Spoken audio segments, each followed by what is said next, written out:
खास पेशकश की, जहां पर ऑपरेशन सिंदूर के दौरान पाकिस्तान की तरफ से ड्रोन हमलों के जरिए भारत को बहुत नुकसान पहुंचाने की कोशिश की गई, लेकिन भारत के एयर डिफेंस सिस्टम ने पाकिस्तान के हर चाल को नाकाम साबित कर दिया। रिपोर्ट देखिए।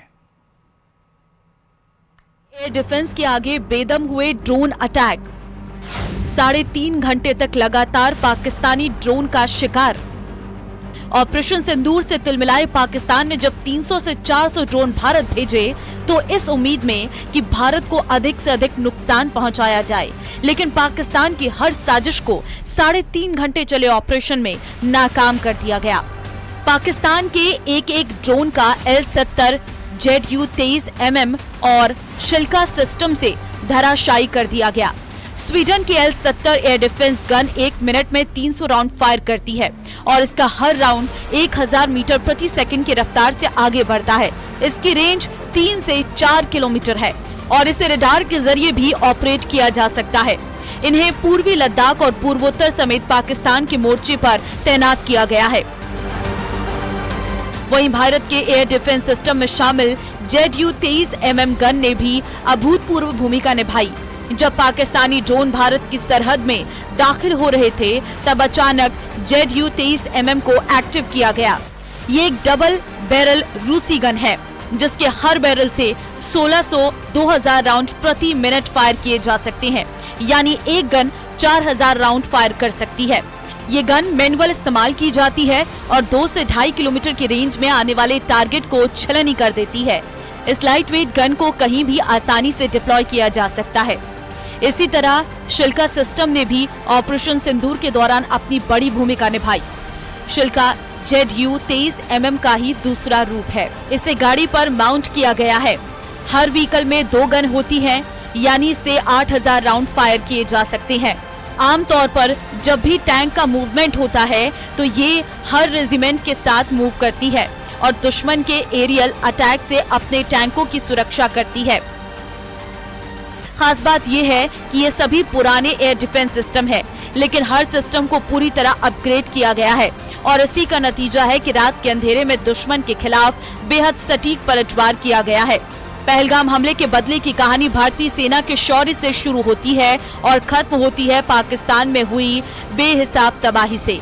तंगशका गन सिस्टम भी भारतीय एयर डिफेंस का वो किरदार है जिसने भारत के डिफेंस लाइन को बेहद ताकतवर बनाया है। इस सिस्टम की खास बात यह है कि इसमें एयर डिफेंस गन के साथ साथ मिसाइल भी होती है। 90 के दशक में इसे रूस से खरीदा गया था। इसकी मिसाइल 8 किलोमीटर तक किसी भी एरियल टारगेट को एंगेज करती है। इसकी गन 3.5 किलोमीटर तक मार करती है। ये गन भी भारतीय एयर डिफेंस गन सिस्टम में सबसे लेटेस्ट है। भारत ने अपने खतरों को भांपते हुए एयर डिफेंस सिस्टम के अलावा short range air defence gun के अलग अलग वेरिएंट को शामिल कर रखा है और यही ताकत आज भारतीय सेना के लिए मारक हथियार बन गई है। Bureau report, news 18। तो ऑपरेशन सिंदूर के तहत भारत ने पाकिस्तान के जिन आतंकवादियों को मार गिराया था उनके नाम भी अब सामने आ गए हैं। भारत की ओर से की गई एयर स्ट्राइक में 5 बड़े आतंकी मारे गए हैं। ऑपरेशन सिंदूर में अबू जुंदाल और मोहम्मद रऊफ अजहर समेत 5 आतंकी ढेर किए गए। आतंकी मोहम्मद यूसुफ अजहर उर्फ उस्ताद जी कंधारी हाईजैक का मास्टरमाइंड था। वहीं आतंकी अबू जुंदाल मुंबई हमले में भी शामिल था।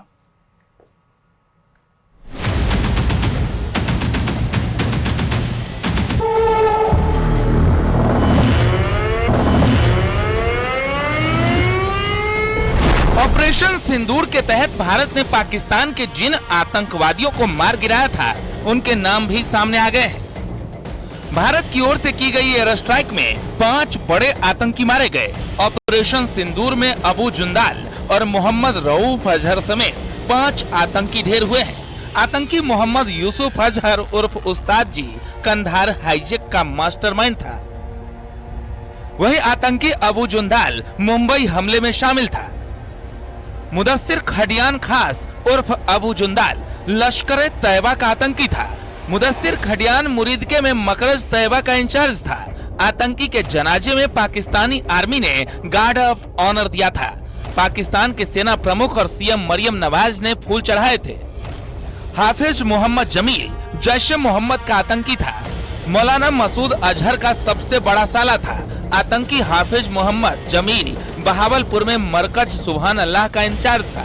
जैश के लिए फंड जुटाने में आतंकी हाफिज मोहम्मद जमील सक्रिय भूमिका निभाता था।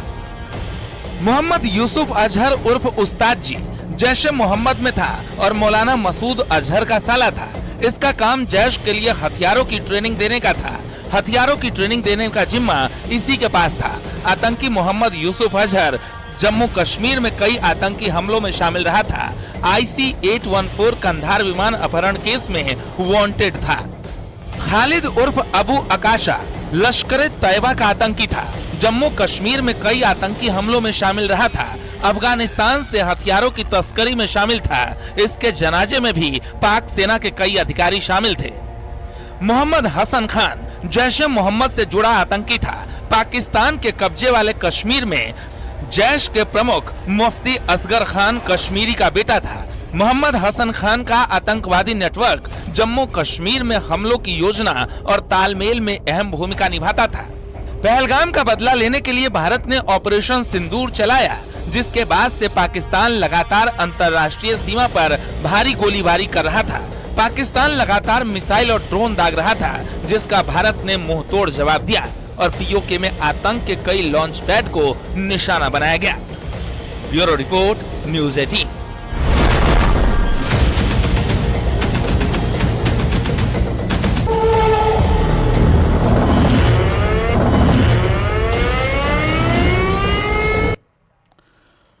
तो वहीं भारतीय सेना ने जिस तरह से पाक को ईंट का जवाब पत्थर से दिया, इसके बाद पाक की खूब किरकिरी हो रही है। पाक के किरकिरी का AI जनरेटेड वीडियो वायरल हो रहा है, जिसमें पाकिस्तान के प्रधानमंत्री शहबाज शरीफ से लेकर के पाकिस्तान की आर्मी के चीफ मुनीर तक माफी मांगते नजर आ रहे हैं। ये खास रिपोर्ट देखिए।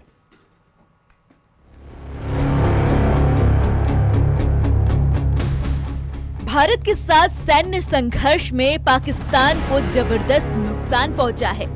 भारतीय सेना ने पाकिस्तान के सैन्य ठिकानों को जबरदस्त नुकसान पहुंचाया। पाकिस्तान के एयर डिफेंस सिस्टम और रेडार सिस्टम को भारत ने बेकार बना दिया। अब सोशल मीडिया पर पाक के गीदड़ भभकी देने वाले आका शहबाज शरीफ का AI जनरेटेड वीडियो वायरल हो रहा है, जिसमें शहबाज शरीफ अपनी व्यथा सुना रहे हैं। भारतीय सेना के द्वारा किए गए हमले के बाद कह रहा है कि बाप रे बाप, मार ही डाला। कभी खुद को छिपाते हुए नजर आ रहा है, तो कभी अपनी परिस्थितियों से छिपकर भागते हुए। ये वीडियो सोशल मीडिया पर तेजी से वायरल हो रहा है।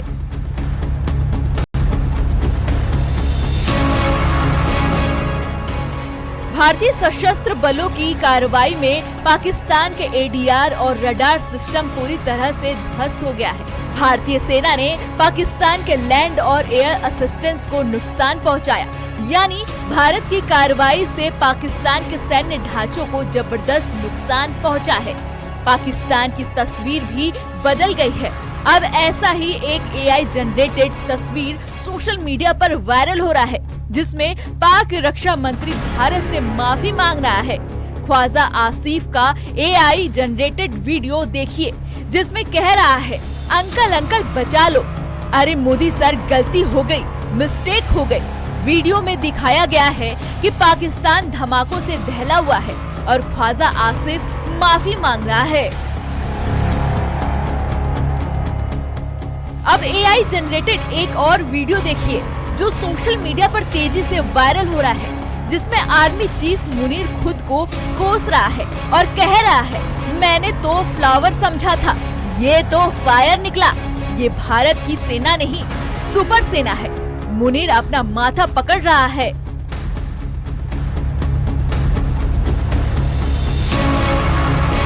बता दें कि ऑपरेशन सिंदूर के तहत भारत ने 90 घंटे में ही पाकिस्तान को ऐसी पटकनी दी कि पूरा सोशल मीडिया पर पाक का मजाक बना हुआ है। Bureau report, news 18।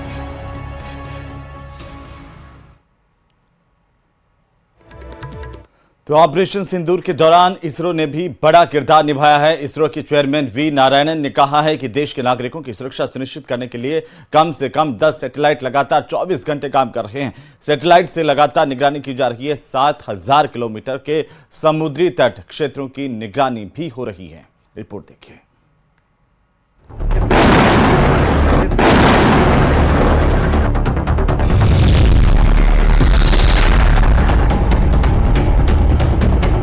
Seashore area we have to monitor, and entire northern part we have to monitor continuously. Without satellite technology, without drone technology, we cannot achieve that. Pahalgam हमले के बाद भारतीय सेना के पाकिस्तान पर किए गए हवाई हमले और उसके जवाबी कार्रवाई में सैटेलाइट की महत्वपूर्ण भूमिका रही। सैटेलाइट ने आतंकवादी ठिकानों और पाकिस्तानी एयरबेस पर हमले की पुष्टि की, साथ ही पाकिस्तान के झूठे दावों को बेनकाब किया। इसरो के चेयरमैन वी नारायणन ने कहा कि देश के नागरिकों की सुरक्षा सुनिश्चित करने के लिए रणनीतिक उद्देश्य से कम 10 सैटेलाइट लगातार 24 घंटे काम कर रही हैं। We are having our neighbors, you all know, I need not explain. If we have to ensure safety of this country, we have to really serve through the satellite. We have to monitor the entire 7,500 kilometer seashore area we have to monitor, and entire northern part we have to monitor continuously. Without satellite technology, without drone technology, we cannot achieve that. Today I am happy to inform that at least 10 satellites are continuously working, 24/7 working for the strategic purpose to ensure safety and security of the citizens of this country. Pahalgam हमले के बाद भारतीय सेना ने पाकिस्तान को सबक सिखाया है। उसने आतंक को पालने वाले दुश्मन देश के दहशतगर्दों के आतंकी ठिकाने को निशाना बनाया। पाकिस्तान इस कार्रवाई से बौखला गया और उसने भारत पर हमला कर दिया, जिसका जवाब भारतीय एयरफोर्स ने बखूबी दिया। उसके एयरबेस को नुकसान पहुंचाया, साथ ही रडार सिस्टम को भी ध्वस्त कर दिया। पाकिस्तान पर की गई कार्रवाई के सबूत सैटेलाइट तस्वीरों में देखने को मिले हैं। सेना लगातार इन्हीं सैटेलाइट से ली गई तस्वीरों को दिखा रही है। Please have a look at this red building, the series of buildings out here, and this empty ground that is impacting. This is the impact point number 1 on Murid K training camp with our precision guided weapons on early morning 7. ये Bholari airbase Pakistan की तस्वीर है जो satellite से ली गई है, जिसमें strike के पहले और बाद की तस्वीर दिखाई गई है। जकोबाबाद एयरबेस पाकिस्तान की ये तस्वीर 10-11 मई की रात की है। यहाँ भी सैटेलाइट इमेज से ध्वस्त पाकिस्तान की तस्वीर साफ दिख रही है। नूर खान एयरबेस पाकिस्तान, जिसे भारतीय सेना ने उड़ा दिया है, और सैटेलाइट से ली गई ये तस्वीर उसके पुख्ता सबूत हैं। ये है PAF यानी पाकिस्तान एयरफोर्स का बेस मुशाफ, सरगोधा पाकिस्तान। पाकिस्तानी सेना का सबसे महत्वपूर्ण एयरबेस है, जिसे भारतीय सेना ने ध्वस्त किया है। इन्हीं सैटेलाइट इमेज के जरिए पाकिस्तान जहां बेनकाब हो रहा है, वहीं समुद्र से लेकर जमीन और आसमान तक भारतीय सैटेलाइट लगातार निगरानी कर रही है, जिससे नापाक मंसूबे नाकाम हो रहे हैं। Bureau report, news 18। तो भारत और पाकिस्तान के बीच 4 दिनों तक चले भीषण संघर्ष के बाद आखिरकार पाकिस्तान घुटनों पर आ गया और भारत के हमलों से पाकिस्तान धुआं-धुआं हो गया। पाकिस्तान से आ रही तस्वीरों ने पाकिस्तान के झूठ को भी बेनकाब कर दिया है। रिपोर्ट देखिए।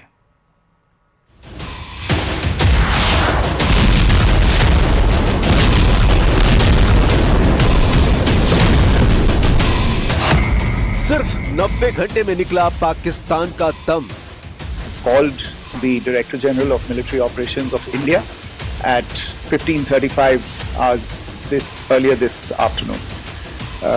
It was agreed between them that both sides would stop. Pakistan में दहशत और तबाही का मंजर। इंडियन आर्म फोर्सेस पूरी तरह से तैयार है, सतर्क है और भारत की संप्रभुता और अखंडता की रक्षा के लिए पूरी तरह से कमिटेड है। पहली बार ब्रह्मोस मिसाइल का इस्तेमाल। ब्रह्मोस दुनिया के सबसे तेज सुपरसोनिक क्रूज मिसाइल में से एक है। ब्रह्मोस मिसाइल क्या होती है, अभी आपने ऑपरेशन सिंदूर के अंदर इस मिसाइल के पराक्रम की एक झलक देखी होगी। भारत के हमलों से धुआं-धुआं पाकिस्तान। ऑपरेशन सिंदूर जारी है, पिक्चर अभी बाकी है। भारत पाकिस्तान के बीच 4 दिनों तक चले भीषण संघर्ष के बाद पाकिस्तान घुटनों पर आ गया है। 9 आतंकी ठिकानों, 11 पाकिस्तानी एयरबेस को तबाह करने, आतंकवाद की कमर तोड़ने और आतंकी हमले को एक्ट ऑफ वॉर बताने के बाद पाकिस्तान गिड़गिड़ाने लगा। पाकिस्तान डीजीएमओ ने भारत से सीज फायर की मिन्नतें की, जिसके बाद भारत ने अपनी शर्तों पर सीज फायर का ऐलान भी कर दिया। लेकिन पाकिस्तान अपनी कायराना हरकतों से बाज नहीं आ रहा। पाकिस्तान की तरफ से भारत के बॉर्डर इलाकों में गोलीबारी की जा रही है, जिसके बाद भारतीय वायुसेना ने बयान जारी करके बताया है कि ऑपरेशन सिंदूर अभी जारी है। इसकी पूरी जानकारी लोगों को जल्द दी जाएगी। वायुसेना ने लोगों से अपील की है कि वो अफवाहों और भ्रामक सूचनाओं से बचें और गलत जानकारी न फैलाएं। जिन भारत विरोधी और आतंकी संगठनों ने भारत माता के मस्तक पर हमला करके कई परिवारों के सिंदूर मिटाए थे, उन्हें भारतीय सेना ने ऑपरेशन सिंदूर के माध्यम से इंसाफ दिलाने का काम किया है। और इसके लिए आज सारा देश भारतीय सेनाओं का अभिनंदन कर रहा है। ऑपरेशन सिंदूर सिर्फ एक सैन्य कार्रवाई भर नहीं है, बल्कि भारत की राजनीतिक, सामाजिक और सामरिक इच्छा शक्ति का प्रतीक है। ऑपरेशन सिंदूर से भारत ने पाकिस्तान को ऐसा सबक सिखाया है जिसे वो हमेशा याद रखेगा। भारत ने अपने एयर डिफेंस सिस्टम की मदद से साबित कर दिखाया है कि वो पाकिस्तान के हर हमले को विफल कर सकता है। खबर यह भी है कि भारत ने पाकिस्तान को अपने ब्रह्मोस मिसाइल का भी दम दिखाया है, जिसमें पाकिस्तान के 11 एयरबेस तबाह हो गए। हालांकि भारतीय सेना ने अभी इस बारे में कोई पुष्टि नहीं की है, लेकिन सूत्रों के मुताबिक भारत पाकिस्तान युद्ध में ब्रह्मोस मिसाइल का इस्तेमाल किया गया। ऐसा इसलिए किया गया क्योंकि लंबी दूरी पर टारगेट करना था। इसके लिए सुखोई लड़ाकू विमान का इस्तेमाल किया गया। BrahMos is a supersonic missile. It cannot be intercepted by the air defense system of Pakistan and to the extent by China. BrahMos दुनिया की सबसे तेज सुपरसोनिक क्रूज मिसाइल्स में से एक है। पलक झपकते ही 300 किलोमीटर तक का टारगेट हिट करने वाली ब्रह्मोस के जमीन, समंदर और हवा में मार करने वाले वर्जन भी भारत के तरकश में मौजूद हैं। और पाकिस्तान का आरोप है कि भारत ने ऑपरेशन सिंदूर में इस मिसाइल का इस्तेमाल किया, जिसकी वजह से उसका एयर डिफेंस सिस्टम फेल हो गया। आज लखनऊ में ब्रह्मोस यूनिट के शुभारंभ के दौरान रक्षा मंत्री राजनाथ सिंह ने कहा कि ब्रह्मोस अपने आप में एक मैसेज है। ब्रह्मोस दुनिया के सबसे तेज सुपरसोनिक क्रूज मिसाइल्स में से एक है। ब्रह्मोस सिर्फ एक हथियार नहीं है, बल्कि यह अपने आप में एक मैसेज है। मैसेज हमारी आर्म्ड फोर्सेस के स्ट्रेंथ का है। मैसेज दुश्मन के प्रति हमारी डेटरेंस का है, प्रतिरोधक क्षमता का है। मैसेज हमारी बॉर्डर्स की सेफ गार्डिंग के हमारी प्रतिबद्धता का। ब्रह्मोस मिसाइल क्या होती है, अभी आपने ऑपरेशन सिंदूर के अंदर इस मिसाइल के पराक्रम की एक झलक देखी होगी, और नहीं देखी होगी तो कम से कम पाकिस्तान वालों से पूछ लेना चाहिए कि ब्रह्मोस मिसाइल की ताकत क्या है। एक तरफ भारत के एयर डिफेंस सिस्टम पाकिस्तान के सभी अटैक को नाकाम करने में कामयाब रहे, तो वहीं दूसरी तरफ पाकिस्तान के रडार न तो भारतीय मिसाइलों को ट्रैक कर पाए और न ही उसका एयर डिफेंस सिस्टम किसी को नाकाम कर पाया। नतीजा सबके सामने है। भारत की मिसाइलों ने पाकिस्तान के आर्मी ठिकानों को न सिर्फ चुन चुन कर हिट किया, बल्कि तबाह और बर्बाद कर दिया। भारतीय सशस्त्र बल पूर्ण परिचालन तत्परता की स्थिति में है। अभी तक सभी शत्रुतापूर्ण कार्रवाइयों का प्रभावी ढंग से सामना कर उपयुक्त जवाब दिया गया है। एक ही रात में भारत की मिसाइलों ने पाकिस्तान के पूरे सिस्टम को तहस नहस कर दिया। भारत के हमले में पाकिस्तान का रफीकी एयरबेस तबाह हो गया, मुरीद एयरबेस बर्बाद हो गया, चकलाला एयरबेस जमींदोज हो गया और रहीम यार खान एयरबेस मिट्टी में मिल गया। शाहबाज एयरबेस दहला। यही नहीं, इस हमले में पाकिस्तान का सुरूर सैन्य ठिकाना बर्बाद हो गया, चुनिया सैन्य ठिकाना तबाह हो गया, साथ ही पसरू का रडार सिस्टम और सियालकोट का एविएशन बेस भी ध्वस्त हो गया। ये लिस्ट तो पाकिस्तान की तबाही की शुरुआती लिस्ट है। अभी तो इसमें कई और ठिकानों के नाम आने हैं। मतलब एक ही रात में पाकिस्तान घुटनों पर आ गया है। पाकिस्तान के 21 एयरबेस में से 6 पूरी तरह बर्बाद हो गए हैं। और बड़ी बात यह है कि इनमें वो एयरबेस भी शामिल हैं जिनका इस्तेमाल पाकिस्तान मौजूदा हमलों के लिए भारत के खिलाफ कर रहा था। भारत का ये एक्शन पाकिस्तान के लिए कितना घातक है, ये जानने के लिए आपको उन चारों एयरबेस के बारे में जरूर जानना चाहिए जो भारतीय हमले में धुआं हो गए। नंबर 1, रावलपिंडी का चकलाला एयरबेस। ये वही एयरबेस है जहां पाकिस्तान इस वक्त भारत के खिलाफ मिसाइल अटैक कर रहा था। इस्लामाबाद के बेहद करीब इस एयरबेस से पाकिस्तान लड़ाकू विमान, ड्रोन और मिसाइल सिस्टम को लॉन्च करता था और इस दौरान भी भारत के खिलाफ मिसाइल यहीं से लॉन्च की गई। पाकिस्तानी वायुसेना की लाइफलाइन कहे जाने वाला ये एयरबेस अब मिट्टी में मिल गया है। नंबर 2, पाकिस्तान के शोरकोट का रफीकी एयरबेस। पाकिस्तान का यह एयरबेस मिराज 5 फाइटर जेट का बेस है, जहां JF-17 थंडर लड़ाकू विमानों की भी तैनाती थी। भारत के खिलाफ ड्रोन हमलों में इसी एयरबेस की भूमिका सबसे ज्यादा थी। एडवांस रडार और कम्युनिकेशन सुविधाओं से लैस इस एयरबेस को भी भारत ने बर्बाद कर दिया है। नंबर 3, पाकिस्तान में पंजाब के चकवाल का मुरीद एयरबेस। 1971 में हवाई हमलों के लिए इसी एयरबेस का इस्तेमाल किया गया था। लड़ाकू विमानों की तैनाती वाले इस एयरबेस को भी भारत ने पूरी तरह से तबाह कर दिया है और भारतीय हमले में तबाह हुआ पाकिस्तान का चौथा एयरबेस है पंजाब प्रांत का रहीम यार एयरबेस, जो सैटेलाइट बेस्ड एयरबेस था और जिसका इस्तेमाल पाकिस्तानी वायुसेना आपातकाल में करती थी, लेकिन भारत ने इस एयरबेस को भी मिट्टी में मिला दिया। तो जम्मू कश्मीर और इंटरनेशनल बॉर्डर के इलाकों में बीती रात शांति भरी रही। इंडियन आर्मी के मुताबिक हाल के तनावपूर्ण हालातों के बाद यह पहली रात रही जब किसी तरह की कोई घटना सामने नहीं आई। सब शांत रहा, बॉर्डर पर कोई भी हलचल नहीं हुई।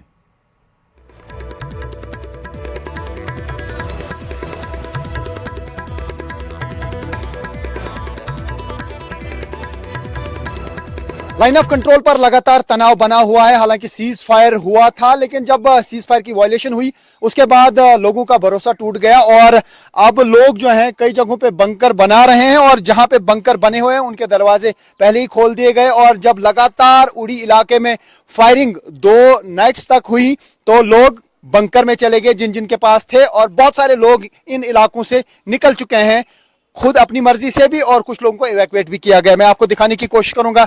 यहाँ पर बिल्कुल एक तैयारी चल रही है। जो लोग हैं उनको ऐसा लगता है कि हो सकता है कि लंबी जंग चले, तो इसलिए ये सीढ़ी वगैरह भी बना रहे हैं ताकि आसानी से ये देखिए, ये एक घर है, मैं दिखाने की कोशिश करूंगा। और अगर इनको लगता है कि कभी खतरा होगा, यानी अगर इस एरिया में ज्यादा फायरिंग हुई, तो अब ये सीढ़ी बना रहे हैं इसकी ताकि इस बंकर में ये जा सके। और यहाँ पे ये बिल्कुल कंक्रीट है और अब इसको यहाँ पे तैयार किया जा रहा है, यानी अप्रोचिंग रोड। ये देखिए यहाँ पे इन्होंने इसके नीचे ये लगाया है मैटिंग, ताकि ये आसानी से यहाँ पे शिफ्ट हो सके। ये पूरा LOC के इर्द गिर्द का एरिया है और यहाँ पे बिल्कुल पाकिस्तानी आर्मी की तरफ से जो फायरिंग की जाती है वो फायर यहाँ पे पहुँचता है, चाहे वो मोर्टार शल हो, आर्टिलरी हो या इवन मशीन गन का फायर भी इस एरिया में आता है, क्योंकि थोड़ी दूरी पे है पाकिस्तान आर्मी के बंकर जो इंडियन आर्मी के बंकर्स पे भी फायर करते हैं। आप बताइए क्या हालात हैं अभी यहाँ? जी शुक्र अल्लाह का, अस्सलाम वालेकुम। तो अभी क्या क्यों बना रहे हैं ये रास्ता पूरा? के लिए रास्ता, हाँ, जब शेलिंग होती है तो उस वक्त जाने में थोड़ा दिक्कत हो जाती है। हाँ, तो कितने दिन तक यहाँ फायरिंग का सिलसिला जारी रहा? अब 4-5 दिन कल परसों? हाँ 4-5 दिन तक। खौफ काफी लग रहा होगा? खौफ तो लग ही रहा है। आपने कुछ लोगों को शिफ्ट किया है यहाँ से या? हाँ, तो 50-60 आदमी था। अच्छा, गाँव का है। तो एरिया है ये जो आप पूरा एरिया देख रहे हैं, ये LOC का एरिया है और इर्द गिर्द हम बंकर नहीं दिखाना चाहेंगे, इंडियन आर्मी के बंकर हैं, लेकिन साथ में ही पाकिस्तानी बंकर जो है वो बिल्कुल नज़दीक है, यानी फायरिंग के रेंज में पूरा ये एरिया आता है। इसी वजह से इस एरिया में कम्युनिटी बंकर बनाए हैं सरकार ने, ताकि इस तरीके के अगर जंगी हालात पैदा हो जाते हैं या सीज फायर वायलेशन हो जाती है ताकि लोग अपने आप को बचा सकें। आप बताइए कि अभी यहाँ पे लोग थे जब परसों रात को या कल रात को फायरिंग हुई बंकर में? जी। हाँ। तो इस पूरे एरिया में कितने सारे बंकर हैं? हमारे गांव में 3। आपके गांव में 3? जी। तो ये 2 आखिरी गांव हैं LOC पे? हाँ जी। काफ़ी जानी नुकसान भी आज तक इन LOC के एरियाज़ में हुआ है और काफ़ी घर टूट चुके हैं। और अब कम्युनिटी बंकर अगर और ज़्यादा होंगे इन इलाकों में तो शायद लोगों को भागना नहीं पड़ेगा, इन एरियाज़ को खाली करके जाना नहीं पड़ेगा, क्योंकि जो घर छोड़ के जाता है तो वो बेघर हो जाता है अपना घर होके भी। तो ऐसे में फ़िलहाल तनाव LOC पे बना है। तो पाकिस्तान की मिलिट्री लीडरशिप बहुत ज्यादा खतरे में पड़ गई है। भारत ने जिस तरह से पाकिस्तान के सैन्य अड्डों को टारगेट किया है, जनरल मुनीर से उनके कमांडर ये पूछ रहे हैं कि अब आगे कैसे बचेंगे। 90 घंटे के ऑपरेशन में पाकिस्तान में क्या हुआ, कौन से एयरबेस में कौन सा वेपन सिस्टम तबाह हो गया, इसकी पूरी रिपोर्ट पाकिस्तान को परेशान कर देगी।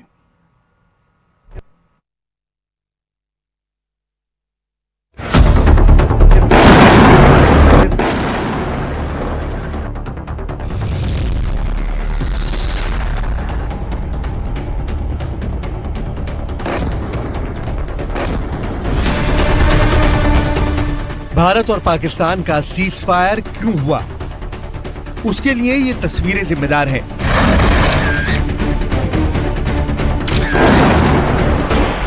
अटैक हुआ है नूर खान बेस पे। इन धमाकों ने पाकिस्तान में कोहराम मचा दिया। ये पाकिस्तान की एयरफोर्स की कमर तोड़ने वाला अटैक है। रहीम यार खान एयरबेस पर यह क्रेटर यानी गड्ढा बता रहा है कि हमला कितना जोरदार हुआ है। एक के बाद एक पाकिस्तानी वायुसेना के कई अड्डों पर वार किया गया। इस ऑपरेशन ने पाकिस्तान की वायुसेना की सांसें रोक दी। जनरल मुनीर की एयरफोर्स को पूरी तरह खत्म करने वाले हमले का ट्रेलर दिखाया जा चुका है। तो चलिए इसी